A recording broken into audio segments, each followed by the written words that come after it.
Okay, what it is. Father Moo here on the microphone. Good to see y'all again. Rainy day here today, rainy day. But I'm inside and synth's still functioning, and that's all I really asked for. I got something exciting today. I'm gonna start off with, just let this loop run in the background here. I found this video on YouTube. I'm not gonna play it because I don't have copyright access to this guy's stuff. But you can see the words on the screen: byte order, Nord Modular editor plus Drambo. And what I can see, besides the cat in the foreground, is a laptop which is clearly running the Nord Modular editor, although from these funny colors at the top it looks a bit different. And then here we have what looks like a tablet or an iPad with maybe a VST on it. And as I said, I'm not going to play this, but I don't see any little red boxes that looks like this thing anywhere on the screen. So what I'm saying is, I don't think this guy owns the Nord Modular hardware, but his video is the sounds of the Nord Modular, and he talks about it here. He used Drambo to generate the MIDI. That's great, but I'm pretty sure the sounds are coming from a virtual version of the Nord Modular. So I'll drop this link in my description, but this is what he links to. He calls it Nord Modular Editor, but I think it's like a VST version of the Nord Modular. He says this is a remake of the Nord Modular G1 editor. You can automate the knobs. I think this is translated from French. And then here's the details. I don't run a Mac, and I don't have audio unit plugins. And here's the download button. But if you are a Mac user, I think... Oh, and here's his donate button. Don't forget to do that if you do get it working.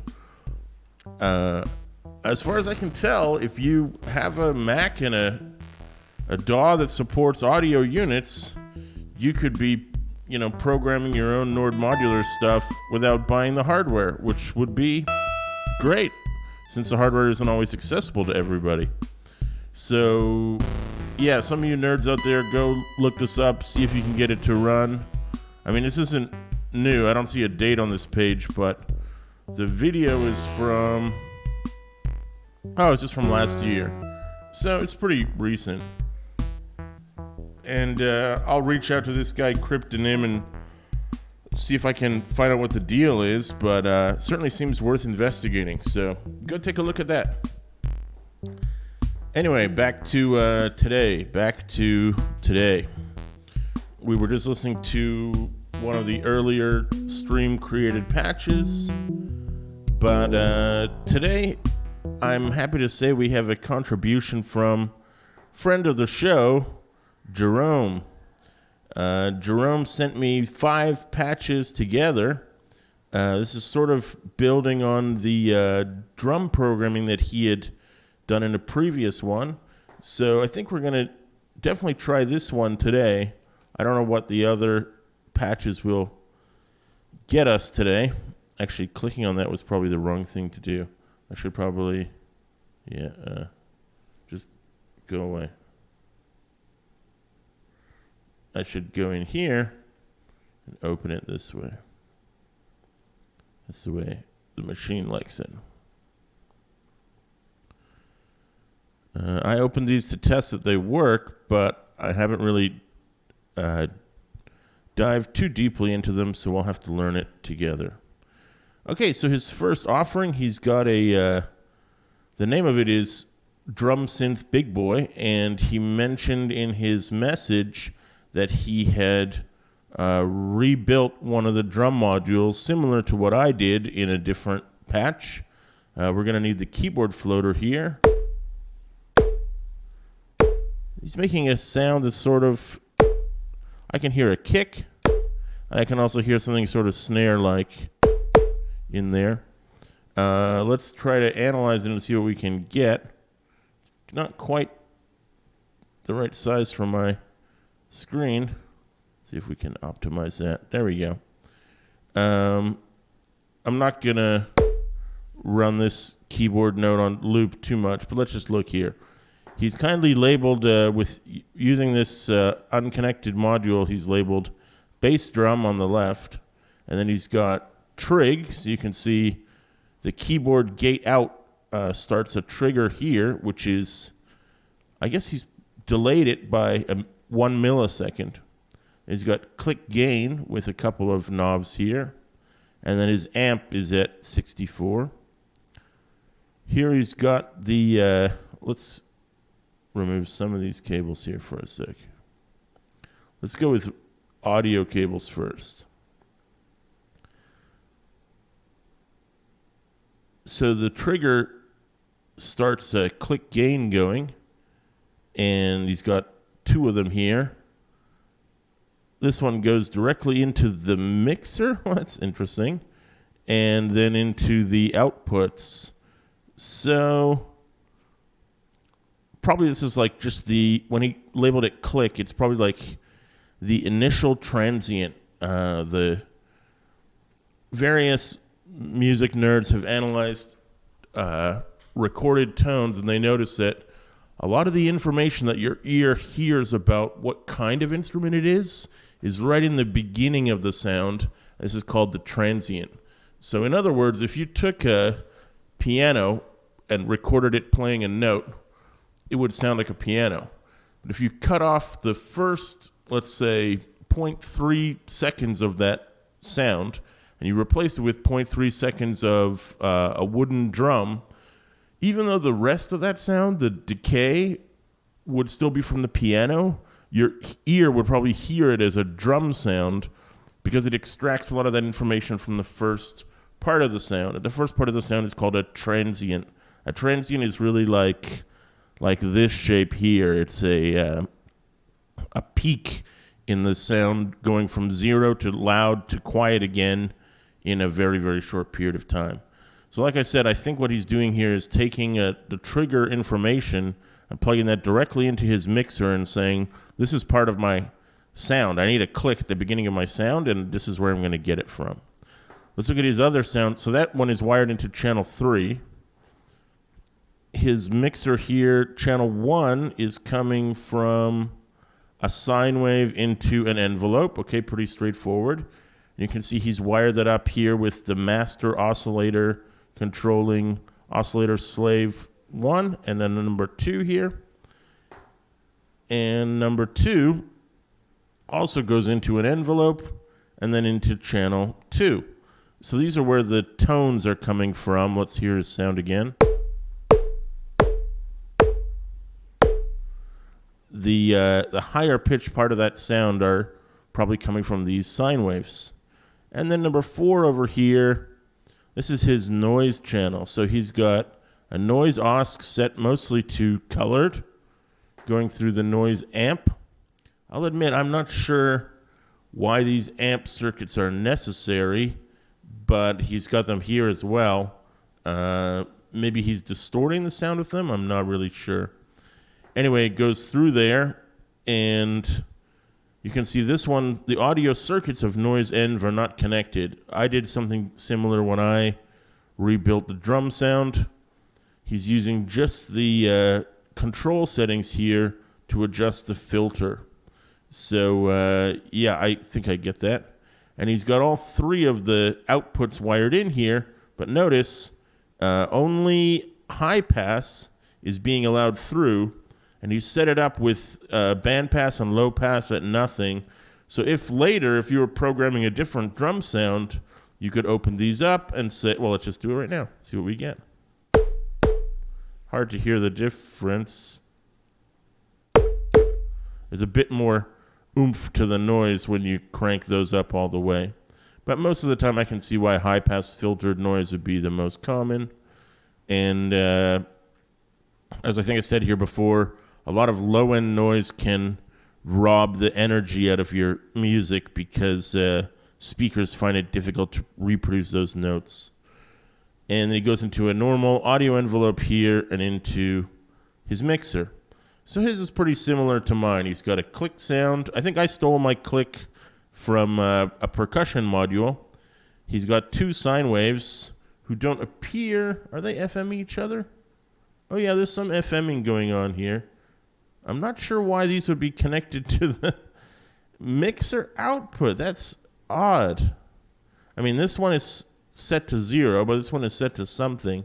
So after all this sound is mixed in the mixer, not only is it being sent to you for you to hear it, but it's sent back in a feedback loop into FM1 input of this second oscillator. So he is FMing one of his two oscillators. And we don't really have a... Well, we could do it this way. Why don't we just quickly make a clock and a clock pattern generator. Drop the tempo. Send that there. I'm going to need to turn my cables back on.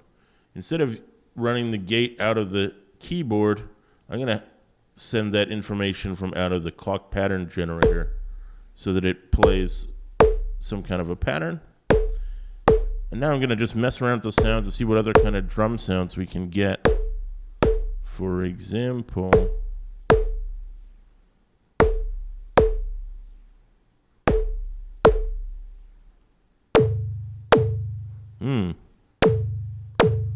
I'm liking that.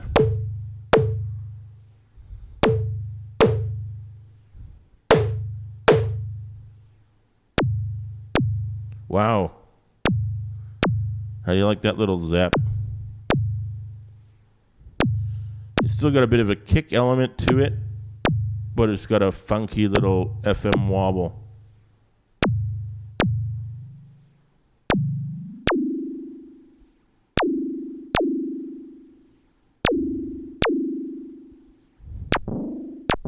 Whoa.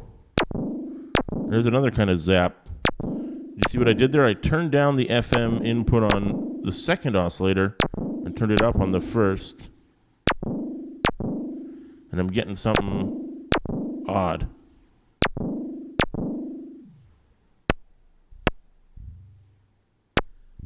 That's too low.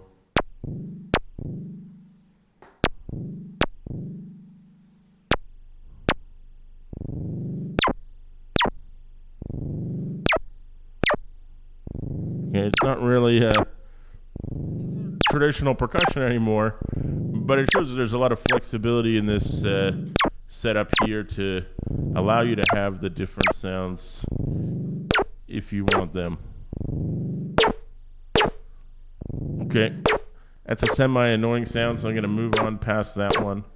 I'm going to put this in the community patch archive, but I don't think I'm going to put my tweaks in. I'm just going to leave it in the way Jerome came up with it.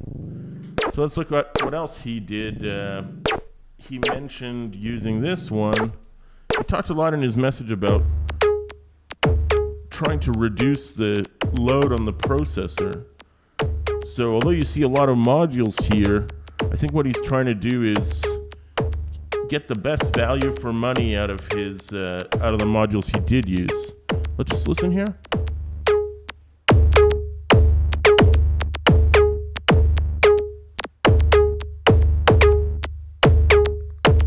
That's cool.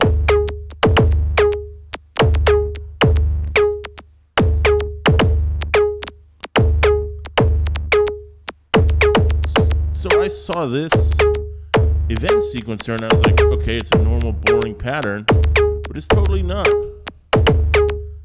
There's a lot of extra notes being inserted into the kick drum cycle, which are not represented on this sequencer, obviously.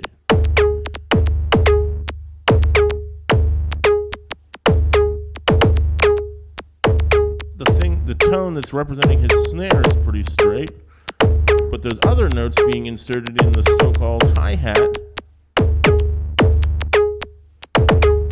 They're almost swung or slightly staggered out of time. It's a really interesting beat, actually. I dig it. It's all spread out all over my screen here. You can see he's using the logic processors and the clock dividers and these delay timers. Those are probably the extra parts in the circuit that are adding extra hits other than what's in the event sequencer. This is the snare.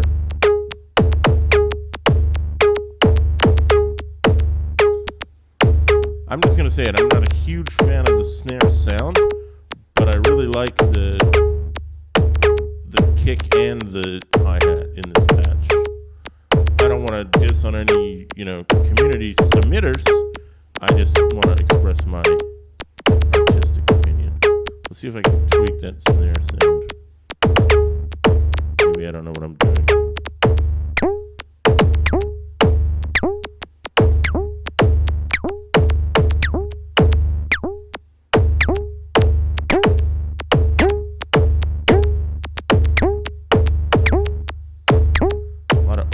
In this circuit.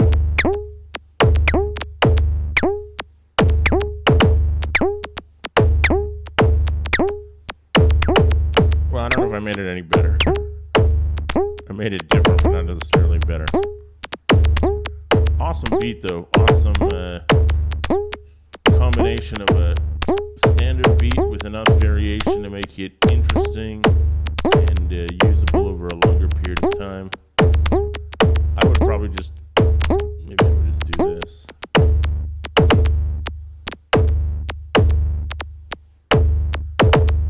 Or I'd plug my own snare in instead of the snare that we were given. But that's just Frank's opinion. Nobody has to listen to it. Let's go on and take a look at the other patches that we still have time here today. Looking at the clock, time is not endless. Whoa. Another slamming beat. That's awesome.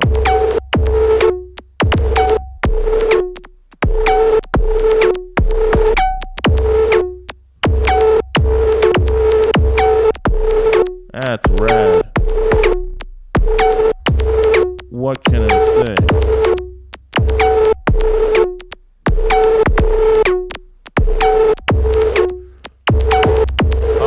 I'm going to analyze it without going into every table here. I'm just going to analyze what my ears are telling me.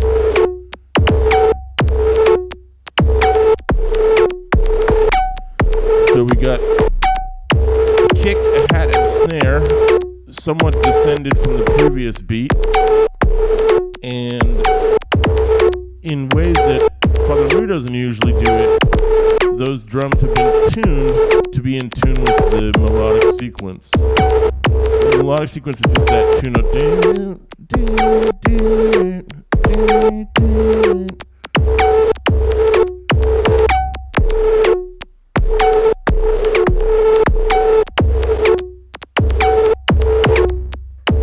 So to me it sounds like an oscillator, a tuned oscillator with a noise element to it as well.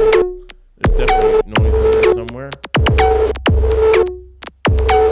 And maybe it's being choked by the second note in the sequence. It's about 3 semitones below it.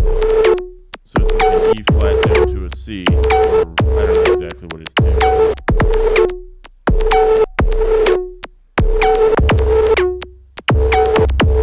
But I think that's a pretty awesome, pretty musically usable sequence.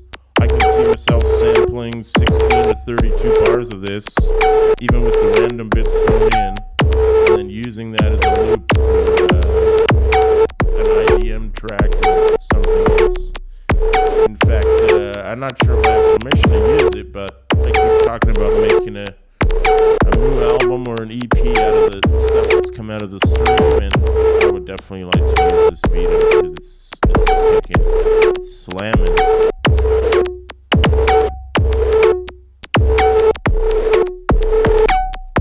I don't know if you can hear it, but the kick drum is high in this round, and then it's much lower. He's tuned the kick drum higher and lower, maybe not in tune with the key of the melody, but to add sonic variation to the whole thing. Well, that's great. I could talk about how that's great all day. I'm not going to do that. To be honest, the programming here is probably beyond me. It's a bit of a spaghetti junction. But it's clearly based on the previous patch in terms of how these extra clock hits are adding some variation to the repeated sequence.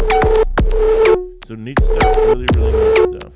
Let's look at the last two patches before we stop for today.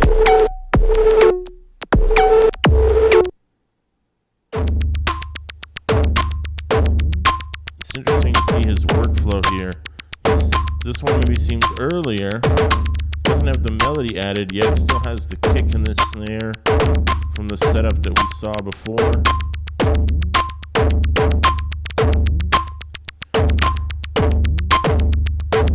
Let's see, it's got those inserted clips again. What I find interesting about that is I have a hardware drum machine called the Drum Brute Impact. What's great about it is it allows you to set a certain amount of randomness to a pattern. So if you had a pattern like what he drew here, that's just a kick on the 1 and the 11, you could say add 10% randomness to that, and it would throw in some extra notes that weren't 1 or 11, but not so many notes that it becomes super busy. And that is kind of what Jerome has recreated here.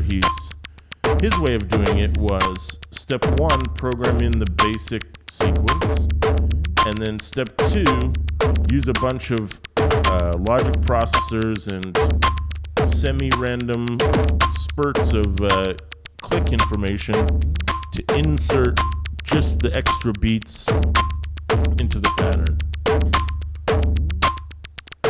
So if we look at this output, well, at some point, I'm not going to trace it down, it's just too many wires. But at some point, the gate output of this sequencer is being mixed with the gate output of the extra hits, the extra randomy bits. And that's really smart. I mean, I did it on the Arturia Impact, and I don't think I ever thought of doing exactly that in a Nord Modular patch, but it's a way to add variety to the event sequence that isn't to make it not just 1 and 11 all the time. So really neat. Now let's look at his last patch.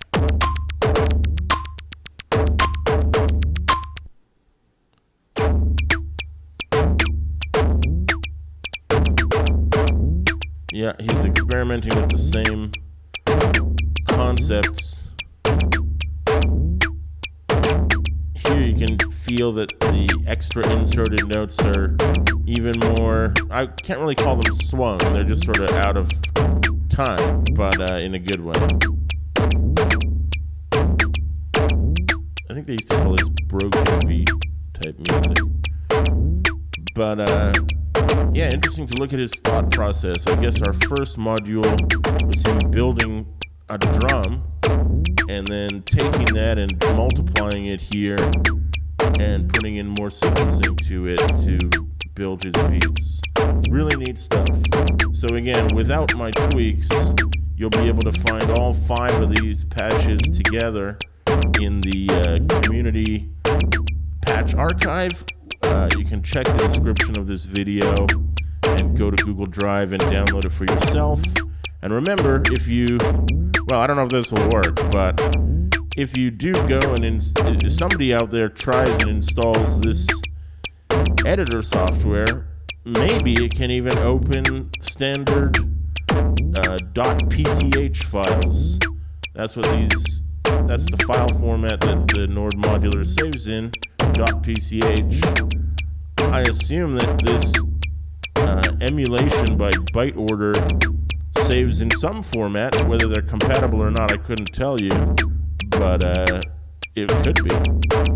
Anyway, so go out there, people who are smarter than me and people who own Macs, which I don't own, go and figure out if we could be using the Nord Modular as a free plug-in instead of a expensive piece of hardware, because people would love to hear that.